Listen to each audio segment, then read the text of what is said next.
Il y a un chiffre qui m'a marqué, c'est un sondage du Figaro. 53% des Français ressentent de la honte après le spectacle affligeant que nous avons vécu et commenté pendant 2 semaines, le spectacle politique. Et les mots du week-end, ce sont quoi ? Honte, colère, désespoir. Voilà les 3 émotions que suscite chez les Français la situation politique actuelle. 53% des Français ressentent de la honte au sujet de la situation politique actuelle. On sera dans un instant avec Isabelle, mais je me tourne vers vous, messieurs les spécialistes. Georges Fenech d'abord, parce que vous êtes un ancien député. Est-ce que vous avez eu honte du spectacle que nous avons vécu ces 2 dernières semaines ? Dissolution hors notre dissolution, on garde les sièges plutôt que penser à la France. Vous avez eu honte ou pas ? Moi, je suis consterné. Consterné. Oui. Moi, c'est le mot qui me vient à l'esprit, quoi. Je suis consterné de voir notre représentation nationale, le spectacle qu'elle peut donner. Pitoyable. On voit bien que ce sont des règlements de compte. On voit bien toutes les arrière-pensées et qui motivent les décisions. La peur de retourner devant les électeurs aussi. Ça, c'est quelque chose qui est contraire à la démocratie, voyez-vous. Des arrangements, des reniements. Enfin, on pourrait continuer la liste des reproches qu'on pourrait leur faire. Et au final, c'est la France qui en pâtit sur le plan intérieur, mais aussi à l'extérieur. Oui, parce que en fait, à l'étranger, on se moque de nous. Ça affaiblit énormément, d'abord, le chef de l'État lui-même. Quand vous voyez à quel point Trump l'a humilié l'autre jour. C'était en Égypte au moment du sommet pour la paix, n'est-ce pas ? Parce que Donald Trump a dit c'est bien la première fois que tu te fais discret. Tu te fais discret derrière Hillard, les autres chefs de gouvernement européens. Enfin, je veux dire, on dit souvent De Gaulle, etc. On imagine un affront pareil, à Général de Gaulle, ou à François Mitterrand, ou à Jacques Chirac. Non. Non, puisqu'après un désaveu, le Général de Gaulle avait quitté pays, voyez-vous. l'Élysée. Et ça, c'est le résultat du spectacle, et c'est le résultat aussi de la crise que nous vivons sur le plan financier, économique et la dette. Alexandre Devecchio, non, moi je dirais est-ce que vous êtes vous aussi consterné ? Consterné, oui, mais je dirais que moi j'ai pas eu honte. J'aurais aimé que les hommes politiques aient un peu plus honte. Peut-être qu'ils ne se seraient pas adonnés à ce spectacle avec toutes ces combinaisons s'ils avaient un peu de fierté et de colonne vertébrale idéologique aussi. Ce qu'on a vu, c'est le spectacle d'une classe politique qui n'est plus motivée que par ses seuls intérêts électoraux. La vision de la France, le projet de société, le respect qu'ils ont pour leurs électeurs, tout ça n'existe plus. Donc j'ai été consterné et moi j'ai hâte aussi peut-être d'en finir avec ce système politique-là, une élection présidentielle vite, et je suis assez dégagiste. Sortons là, une bonne fois pour toutes. Mais pour mettre qui, Alexandre Devecchio ? Ça, ce sera aux Français de décider. Je pense surtout qu'il faut une vraie campagne présidentielle. On a eu 2 campagnes présidentielles tronquées, l'une à cause des costumes de François Fillon et l'autre sur fond de guerre en Ukraine où le président sortant ne voulait pas faire campagne.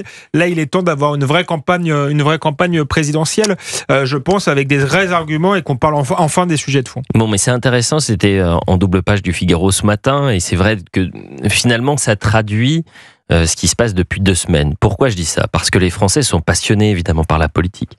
Et ils ont bien compris que ce qui se passait aujourd'hui pouvait avoir des conséquences sur les 20 prochaines années.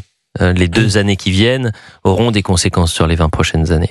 Donc ils sont très intéressés par cette évolution politique. En revanche, ils sont consternés par le spectacle qui est proposé.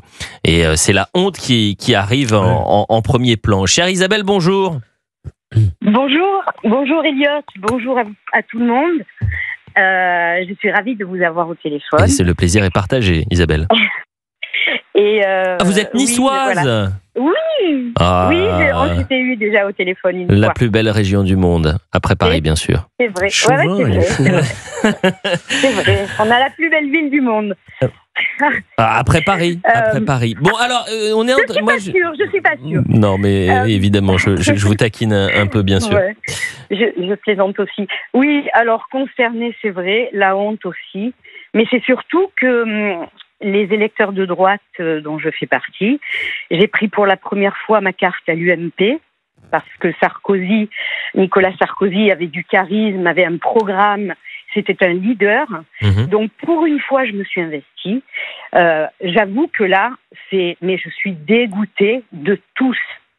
Vraiment, c'est la honte. c'est la honte à l'international. On est orphelin, Elliot. La droite est orpheline de nos hommes politiques. Et ça, c'est très grave. Mais alors, qu'est-ce qu'ils auraient dû faire? Qu'est-ce qu'auraient dû faire les Républicains, selon vous, cher Isa? Se respecter, déjà. Mais ça veut dire quoi, se respecter? Il fallait quitter ce gouvernement? Absolument. Voilà. Moi, j'aime beaucoup Bruno Retailleau. Il a essayé de faire, mais il n'avait pas les coups des franches, il n'a pas pu faire. Et à partir du moment où il savait qu'il ne pouvait pas faire, il aurait dû partir. Et il a voulu rester, je pense, parce que c'est quelqu'un qui est droit dans ses bottes. Il a voulu rester pour essayer de faire quelque chose. Il a fait un petit peu avancer, mais franchement, c'est une goutte d'eau dans la mer. Donc, il aurait dû partir, et tous ceux qui sont restés là. Mais c'est des minables. Vous êtes dur, Isabelle. Parce que certains qui sont restés, par exemple. Moi, il y a des ministres de droite qui sont restés dans ce gouvernement parce qu'ils mettent de côté l'idée de leur parti et ils ont des enjeux très concrets. Ils vont à la gamelle, Elliot. Mais pourquoi à la gamelle? Pas tous, peut-être. Mais parce qu'ils sont là pour leur place. Ils ne sont pas là pour nous. Je vais vous dire. Prenons un exemple très concret. Prenons un exemple très concret, Isabelle. Le ministre des Transports, Monsieur Tabarot. Ça fait des mois un homme formidable. Ça fait des mois qu'il travaille pour que aujourd'hui les Français ne soient plus pris en otage par les syndicats, par les aiguilleurs, etc. Isabelle, vous voulez des trains, des avions à Noël ou pas? Je suis d'accord. Bon, alors, si vous êtes d'accord, Monsieur Tabarot, il a dit, vous êtes bien gentil, votre tambouille politicienne, moi je m'en fiche, ça fait des mois que je travaille sur un projet, ça fait des mois que j'ai travaillé, d'ailleurs il avait commencé ça lorsqu'il était sénateur et non ministre, et donc peut-être qu'il s'est dit, moi, mon objectif, c'est que les millions de Français qui veulent se voyager, ils puissent voyager cet hiver et à Noël. J'espère que ce sera Alexandre le cas. Alors là, pour le coup, sinon c'est un échec. On va voir les résultats. Surtout, moi, je suis moins indulgent que Elliot. Je suis d'accord avec vous, madame. Je crois qu'il y a deux partis de gauche en France, dont l'un qui s'appelle la droite. Je crois qu'on en a vu la démonstration cette semaine. Non, très honnêtement, les motivations pour poursuivre les dossiers, j'y crois pas beaucoup. Surtout qu'il y a une administration qui malheureusement fait beaucoup de politique dans ce pays et en réalité est à la tête des ministères. Donc je pense pas que de garder sa place change quelque chose aujourd'hui, si ce n'est pour maintenir en vie un gouvernement et un système politique moribond. Et puis je rappelle quand même que les LR nous avaient expliqué que le seul... Mais vous parlez des LR et le PS, vous êtes bien gentil, le PS.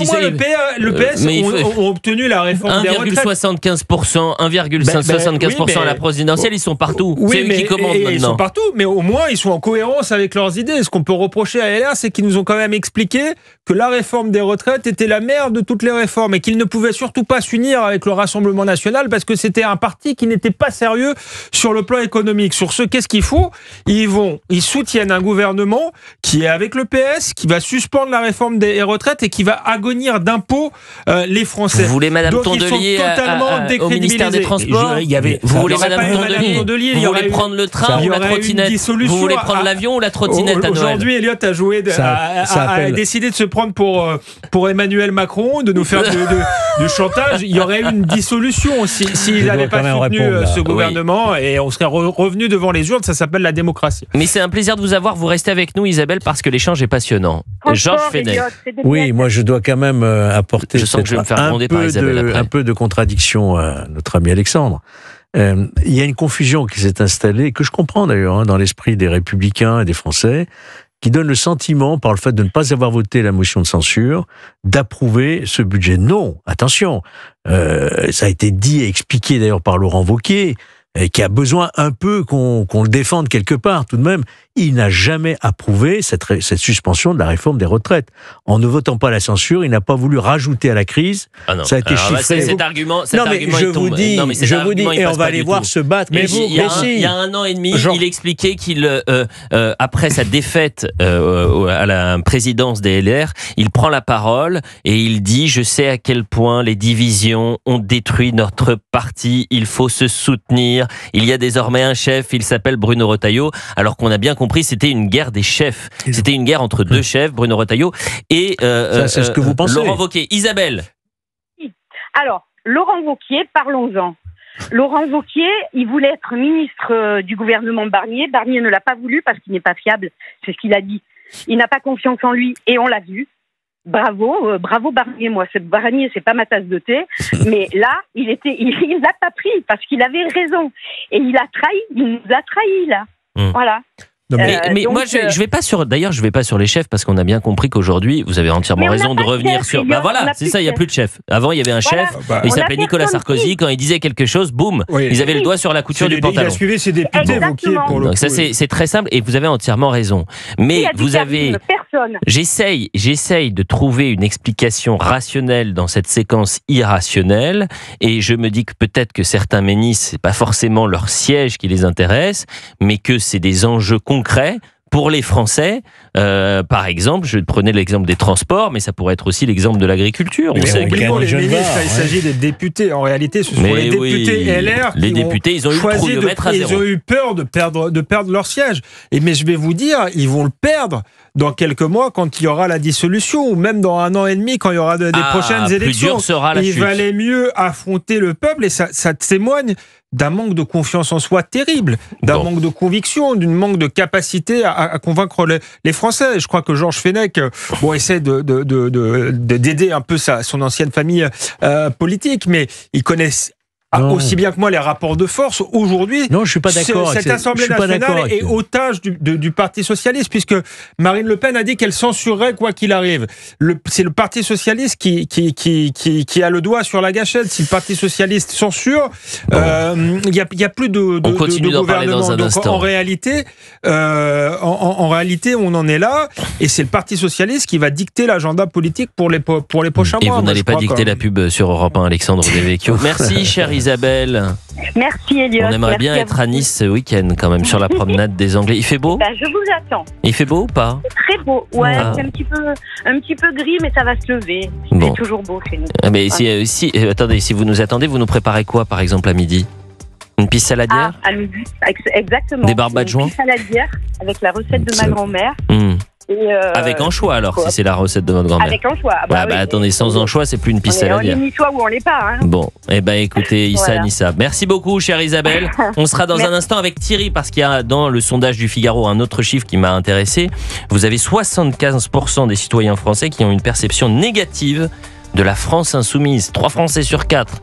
Alors, est-ce qu'il faut regarder le verre aux 3/4 plein, moi, ce qui m'inquiète, ou le verre au quart vide ? 1 Français sur 4 qui m'inquiète. Vous, ça vous inquiète ? Oui. Mais en même temps, ils ont des convictions, pardonnez-moi, ils sont... C'est bien ce qui m'inquiète. Ils avancent à visage démasqué, découvert. C'est bien pour ça qu'il faut être très vigilant.